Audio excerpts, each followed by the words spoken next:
Pauri Kotdwar road पर बोआखाल के समीप दो बाइकों की आपसी भिड़ंत हो गई। सड़क दुर्घटना में बाइकों में सवार 4 लोग घायल हो गए, जिनको निजी वाहन से जिला अस्पताल पौड़ी लाया गया, जहां उनका उपचार चल रहा है। सुबह शिक्षा विभाग में तैनात नितिन रावत दंदाल गांव पौड़ी से थलीसैंड ड्यूटी पर जा रहे थे। इसी दौरान सामने से आ रही बाइक से उनकी टक्कर हो गई, जिसमें एक बालक समेत 3 लोग सवार थे। गंभीर थी, लेकिन एक पेशेंट हमारा थोड़ा गंभीर हालत में था, इसके पैर की हड्डी में फ्रैक्चर आया था। बाकी हम लोग पेशेंट को एडमिट कर दिया, सारी इलाज दे दिया है। बाकी जो 3 पेशेंट थे उनका हल्का फुल्का एब्रेजन था, तो उनकी ब्लीडिंग नहीं थी, ठीक थे, तो उनको हमने घर जाने के लिए बोल दिया। बाकी जो पेशेंट था वो एडमिट कराया हमारा। घटना अचानक से नहीं, हम तो पौड़ी की तरफ आ रहे थे और वो ऊपर को आ रहे थे, तो जैसे ऊपर से हम अपने तरफ जा रहे थे, वो आ रहे थे, तो उन्होंने तो अपने हमारी तरफ गाड़ी ली और एक्सीडेंट हो गया। लेकिन 1 घंटा तक नहीं यहाँ पर एम्बुलेंस आई, न पुलिस आई, कोई भी नहीं आया। तक पहुँचा था, तो कुछ लोग अपनी न्यूट्रल गाड़ी कर रहे थे, गाड़ी में बैठ के 3 मिनट गाड़ी तो रॉन्ग साइड आ रही थी, तो रॉन्ग साइड आया तो मेरी गाड़ी अभी भेजने के बाद वो बंदा मुझसे लड़ाई करने लगी, गाड़ी मारने को तैयार हो गई। तब लगे मैंने भाई साहब को दिया, तो भाई साहब आए, सॉरी भाई आए। मसूरी पर्यटन नगरी में लगातार जाम की समस्या के निदान के लिए पर्यटन अपर सचिव सी रविशंकर ने होटल एसोसिएशन, नगर प्रशासन, नगर पालिका परिषद, टैक्सी एसोसिएशन, पर्यटन विभाग, लोक निर्माण विभाग, MDDA के साथ बैठक की और बैठक में सुझाव लिए गए। साथ ही संबंधित विभाग को आपस में तालमेल बनाकर समस्या का निस्तारण करने के निर्देश दिए। मसूरी में पर्यटकों का आवाजाही बहुत ज़्यादा मात्रा में रहता है, तो यहाँ पे ट्रैफिक जैम को लेकर के काफ़ी परेशानियाँ हो रही है। उसको जो है सुधारने के लिए अभी विभिन्न मुद्दों पर सभी संबंधित स्टेक होल्डर्स के साथ बैठक किया गया है। तो उसमें केम्प्टी फॉल्स से अगर कोई देहरादून जाना चाह रहे हैं तो उनको हाथी पाँव होते हुए जो रास्ता है उसी में जो है 1 वे होकर के जो है डाइवर्ट करने का निर्णय लिया है। इसके अलावा जो यहाँ का जो इन्फोर्समेंट है, पार्किंग का इन्फोर्समेंट है, अवैध इलीगल पार्किंग में जो जितना भी गाड़ियाँ लगी है उसको अमाउंट बढ़ाने वाले जो मुद्दे हैं, पेनल्टी बढ़ाने वाले मुद्दे हैं, और किंग क्रेग पार्किंग जो बन रखा है वहाँ से शटल सर्विसेज चलाने वाला मुद्दा है। इस प्रकार का विभिन्न मुद्दों पर जो है अभी विचार विमर्श किया गया है और सभी संबंधित जो अधिकारी हैं उनको ये निर्देश दिए हैं। मसूरी रोबस्ट वर्ल्ड संस्था के अध्यक्ष शुभ विश्नोई ने बताया कि आगामी 20 अगस्त को स्वतंत्रता सेनानियों की याद में सम्मान समारोह देहरादून के टाउन हॉल में कार्यक्रम आयोजित किया जाएगा, जिसमें समाज में विशिष्ट कार्य करने वालों को सम्मानित किया जाएगा। रोबस्ट वर्ल्ड एक सामाजिक संस्था है जो मसूरी और देहरादून में अनेक सामाजिक कार्य करती है। इनके संस्थापक शुभ विश्नोई जी बहुत ही युवा सामाजिक नेता है हमारे बीच और बहुत ही अच्छा कार्य कर रहे हैं। 20 अगस्त को स्वतंत्र जो हमारे फ्रीडम फाइटर्स थे उनके लिए उनकी याद में उनको एक ट्रिब्यूट देने के लिए, श्रद्धांजलि देने के लिए एक कार्यक्रम की घोषणा की गई है, जिसके अंतर्गत 30 से अधिक लोगों को सम्मान पत्र दिए जाएंगे, ऑनर करा जाएगा, जिससे कि वो और सामाजिक कार्यों में आगे बढ़ चढ़ के हिस्सा लें।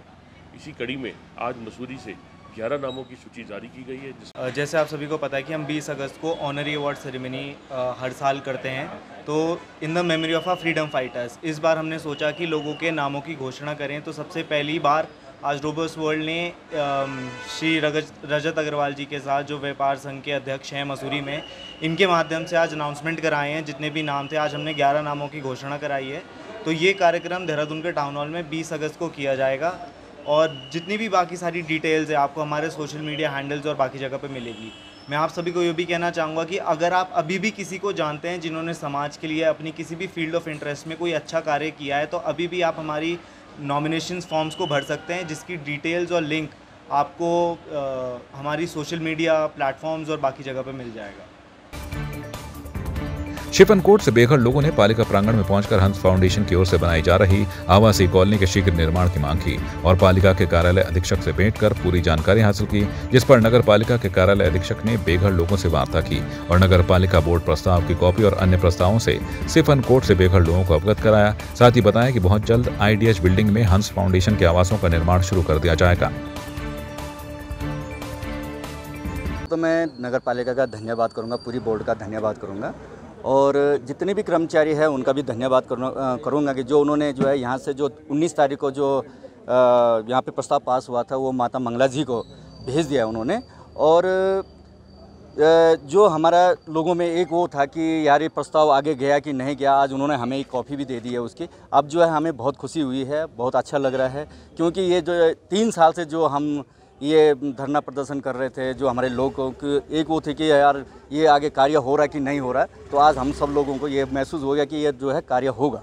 19 अप्रैल को माननीय पालिका सदन द्वारा एक प्रस्ताव पारित किया गया कि जो हंस कल्चर सेंटर देहरादून अगर इनके लिए आवास निर्माण कराना चाहता है तो वो माननीय बोर्ड द्वारा उसका सहमति प्रदान की गई है, जिसका पत्र हमने उनको दिया है कि हमने जो है 7 तारीख को इसी महीने जो है वो पत्र हंस फाउंडेशन को दिया है कि भाई पालिका द्वारा जो है ये भूमि आपको इस उद्देश्य से दी जाती है कि अगर आपके द्वारा 56 कोट में से जो प्रभावित हुए हैं लोग उनके लिए आवास निर्माण किया जाता है, तो हमारी तरफ से ये भूमि आपको उपलब्ध कराई जाती है। आप इसमें निर्माण करके पालिका को आवास उपलब्ध कराएं ताकि इन लोगों को विस्थापित किया जा सके। एक सिपन कोट वासियों के मन में जो ये सिपन कोट के जो बेघर लोग हैं, एक दुविधा थी कि जो यहाँ पर 19 अप्रैल को नगर पालिका में इनके लिए जो भूमि है IDH बिल्डिंग में जो इनके लिए मकान बनने हैं, उसका प्रस्ताव पास हुआ था, लेकिन वो प्रस्ताव अब यहीं पालिका में पड़ा है या आगे बढ़ा है नहीं बढ़ा है, इसकी जानकारी पालिका इनको लोगों को नहीं मिल रही थी, जिसको लेके इनमें एक नाराज़गी थी। और एक हफ्ते पहले यहाँ पे जो है धरने की कॉल दी गई थी और उसके लिए आज हम धरना देने आए थे, लेकिन धरना शुरू होता उससे पहले जो है कार्यालय अधीक्षक जो महावीर राणा जी हैं पालिका की ओर से वो आए, उन्होंने पूरी फाइल दिखाई, पूरा नक्शा दिखाया कि वो जो है माता मंगल क्योंकि हंस द्वारा बनाया जाना है उनको दे चुके हैं, रिसीव कर चुके हैं। तो हमें अब ये लगता है कि जब वहाँ पालिका का काम हो गया है तो यहाँ पर पालिका के प्रति नाराज़गी करना या यहाँ पर धरने करने को उचित नहीं किया है, इसलिए हम यहाँ का धरना आज यहाँ पे धरना नहीं करके पालिका का धन्यवाद कर रहे हैं। पुलिस अधीक्षक लोकेश्वर सिंह ने जनपद क्षेत्रांतर्गत वाहनों में नियम विरुद्ध रेट्रो साइलेंसर, प्रेशर हॉर्न लगाकर ध्वनि प्रदूषण करने वाले वाहन चालकों के विरुद्ध सख्त वैधानिक कार्रवाई किए जाने हेतु प्रभारी निरीक्षक यातायात और जनपद के समस्त थाना प्रभारियों को निर्देशित किया है, जिस क्रम में पिथौरागढ़ पुलिस ने विशेष चेकिंग अभियान चलाते हुए रेट्रो साइलेंसर वाले वाहनों को सीज किया है।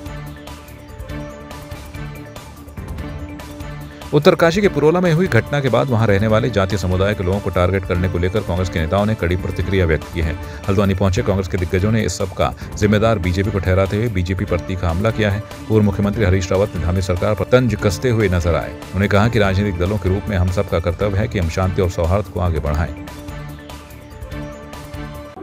राजनीतिक दलों के रूप में हम सब का कर्तव्य है कि हम शांति और सौहार्द को आगे बढ़ाएं और सबको संरक्षण दें, एक सुरक्षित उत्तराखंड का संदेश दें।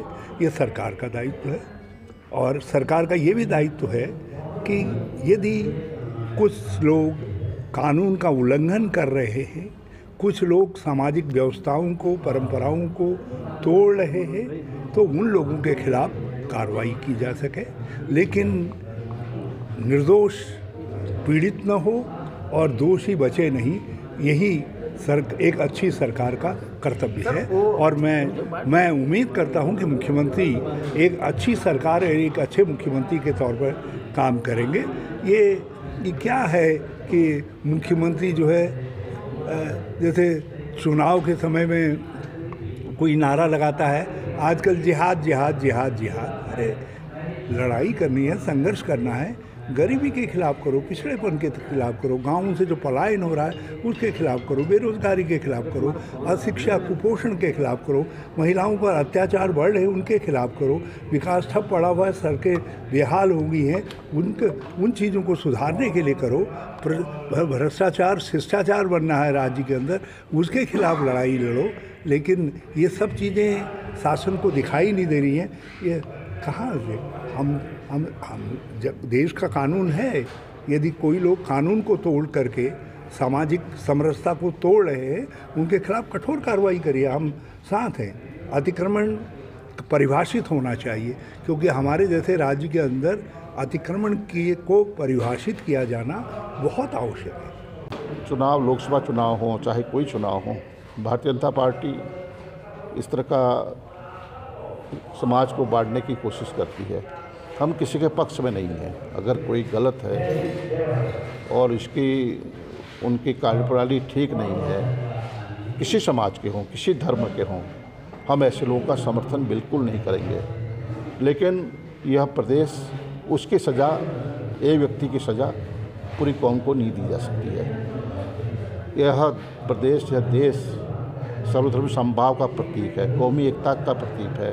देश के निर्माण में, देश की आज़ादी में सबका रोल रहा है और हम एक व्यक्ति को की वजह से पूरे कौम को, पूरे समाज को दोषी नहीं ठहरा सकते हैं। मेरा स्पष्ट कहना है, हम न्याय के साथ हैं, अन्याय के खिलाफ हैं। देखिए, ये पॉलिटिकल डिसीजंस हैं। हम लगातार अपने बूथ लेवल्स पे काम कर रहे हैं, हमारे प्रभारी नियुक्त हैं और मैं लगातार गढ़वाल के दौरे में था और इधर 6 दिन से मैं लगातार कुमाऊं के दौरे में हूं। हम लोगों से मिल रहे हैं और जो तैयारी की जहां तक बात है, देखिए हम लोकल इश्यूज़ में आज बहुत आगे हैं। चाहे जोशीमठ का क्षय हो, बीजेपी की सरकार में 2021 में शुरू हुआ था 7 फरवरी को रेहड़ी की घटना से, और आज तक बदसूर जारी है। 160 दिन के आसपास हो गए हैं और लोग जोशीमठ के आज भी आंदोलन कर रहे हैं। चारधाम यात्रा में जिस तरीके से 2 मंत्री गायब रहे और मृत्युओं का आंकड़ा लगातार बढ़ा था और मीडिया कर्मियों ने और नेताओं ने जब उस पर ऑब्जेक्शन उठाए, तब वापस नेता कर्नाटक से एक आए और दूसरे वाले अपने प्रवचनों से वापस आए और फिर चले गए हैं, मेरी जो जानकारी में है। उसके अलावा अंकिता भंडारी मर्डर केस को जिस तरीके से मिसहैंडल किया, वीआईपी को बचाने के लिए जो जतन सरकार ने और प्रशासन ने किया, वो आप सबकी नज़र में है, पब्लिक की नज़र में है। भर्ती घोटाले हुए हैं, पटवारी का पेपर लीक हुआ है, इनके बीजेपी के कार्यकर्ता अंकिता मर्डर केस में पकड़े गए हैं। बीजेपी के कार्यकर्ता चाहे हाकम सिंह हो, चाहे मंगलौर के मंडल अध्यक्ष हों, वो पकड़े गए हैं। तो ये सारे ऐसे रीजंस हैं, महंगाई, भ्रष्टाचार, खनन, भू माफिया, ये सारे ऐसे इश्यूज़ हैं जिस पे हम बीजेपी को घेर रहे हैं और पब्लिक समझ रही है। इसीलिए बीजेपी अनेकों इस तरीके के जतन कर रही है कि हिंदू मुस्लिम का नैरेटिव तैयार हो। इसीलिए केवल बात मज़ार की, इसीलिए बात केवल लैंड जिहाद की हो रही है। वो विकास की बात नहीं करते, वो महंगाई की बात नहीं करते, अंकिता को न्याय दिलाने की बात नहीं करते, वो जोशीमठ की बात नहीं करते। हिंदुत्व की बात करने वाले लोग जिस तरीके से शंकराचार्य जी का अपमान केदारनाथ में किए हैं और जिस तरीके से जॉली ग्रांट का जो प्रस्ताव था आदिगुरु शंकराचार्य के नाम पे होने का, उसका जिस तरीके से विरोध करके दूसरा नाम वहाँ प्रस्तावित किया है, तो निश्चित ही ये सारे इश्यूज़ हैं जिसमें हम उनको घेरेंगे। बीजेपी की ओर से चलाए जा रहे महाजन संपर्क अभियान के तहत युवा मोर्चा ने हल्द्वानी में नव मतदाता सम्मेलन आयोजित किया। MBPG कॉलेज सभागार में कार्यक्रम आयोजित किया गया। नव मतदाता सम्मेलन में सैकड़ों की संख्या में छात्र छात्राएं मौजूद रहे, जिसमें आगामी चुनाव में पहली बार मतदान करने वाले युवाओं को युवा मोर्चा ने केंद्र और राज्य सरकार की योजनाओं की जानकारी दी। देखिए, भारतीय जनता पार्टी अपनी मोदी सरकार के 9 वर्ष पूर्ण होने पर पूरे भारतवर्ष में एक महाजनसंपर्क अभियान के रूप में इसको चला रही है, जो कि हमारा 31 मई से 30 जून तक चल रहा है। उसी के तहत युवा मोर्चे को विभिन्न कार्यक्रम दिए गए हैं, जिसमें से एक कार्यक्रम हमारा सबसे महत्वपूर्ण कार्यक्रम नव मतदाता सम्मेलन के रूप में हम लोग इसे आयोजित कर रहे हैं, जिसमें जो न्यू वोटर्स हैं, जो पहली बार वोट करने जा रहे हैं और जो पहली बार लोकसभा में वोट करने जा रहे हैं, उन लोगों के बीच में हम लोग जा रहे हैं। उनको सरकार की युवाओं के प्रति जो योजनाएं चली हैं, उनको लेकर जागरूक कर रहे हैं और वोट करने की अपील को लेकर उनको हम लोग समझा रहे हैं। अक्सर देखने को मिलता है कि चारधाम में आने वाले यात्री कई बार यात्रा के रूट पर कूड़ा फैलाते हुए चलते हैं, जिससे कि प्रदेश की वन संपदा को खासा नुकसान देखने को मिलता है। जो कूड़ा यात्रियों की ओर और गाड़ियों से बाहर फेंका जाता है, वो ज्यादातर प्लास्टिक होता है, जैसे कि पानी की बोतलें, खाने पीने की चीजों के पैकेट या फलों के छिलके। उत्तराखंड प्रदूषण नियंत्रण बोर्ड द्वारा इस वर्ष चारधाम यात्रा मार्ग में विशेषकर प्लास्टिक वेस्ट का डिस्पोजल और इन स्पेसिफिक और in general solid waste management के लिए अहम कदम उठाई गई है। प्लास्टिक वेस्ट डिस्पोजल और सॉलिड वेस्ट डिस्पोजल के लिए pollution control board monitoring, enforcement और अवेयरनेस जनरेशन के लिए 3 डिफरेंट विशेष दल गठित कर रवाना की है। 24 मई से यह अभियान हमारा शुरू हुआ है और ये 3 टीम, एक ऋषिकेश के लिए जो कि ऋषिकेश, हरिद्वार, श्रीनगर, टेहरी वाला क्षेत्र कवर करेंगे, एक रुद्रप्रयाग के लिए जो बद्रीनाथ, केदारनाथ और हेमकुंड साहिब कवर करेगा, और तीसरी टीम उत्तरकाशी के लिए जो कि गंगोत्री, यमुनोत्री और गौमुख तक ट्रेक रूट कवर करेगा। ये 3 टीम द्वारा हर दिन लगभग 80 से 85 किलोमीटर का ट्रैवल करते हुए जहां जहां सॉलिड वेस्ट पड़ी हुई है, जहां जहां प्लास्टिक वेस्ट पड़ी हुई है, जहां जहां लीगल सॉलिड वेस्ट है, उसका निरीक्षण कर उसकी सोर्स के बारे में जानकारी ले रहे हैं और उसके डिस्पोजल के बारे में भी जानकारी ले रहे हैं। जहां आवश्यकता है वहां पे लोकल बॉडीज को और संबंधित संस्था जो ये गंदगी के लिए जिम्मेदारी माना गया है, उनको भी नोटिस दी जा रही है। देहरादून में G20 सम्मेलन के कार्यक्रम की श्रृंखला के क्रम में त्रिवेणी घाट ऋषिकेश में आयोजित होने वाली गंगा आरती दिव्य और भव्य बनाने के लिए युद्ध स्तर पर काम किए जा रहे हैं। जिलाधिकारी सोनिका ने त्रिवेणी घाट का स्थलीय निरीक्षण करते हुए निर्माण कार्यों को युद्ध स्तर पर पूरा करते हुए 20 जून तक पूर्ण करने के निर्देश दिए हैं।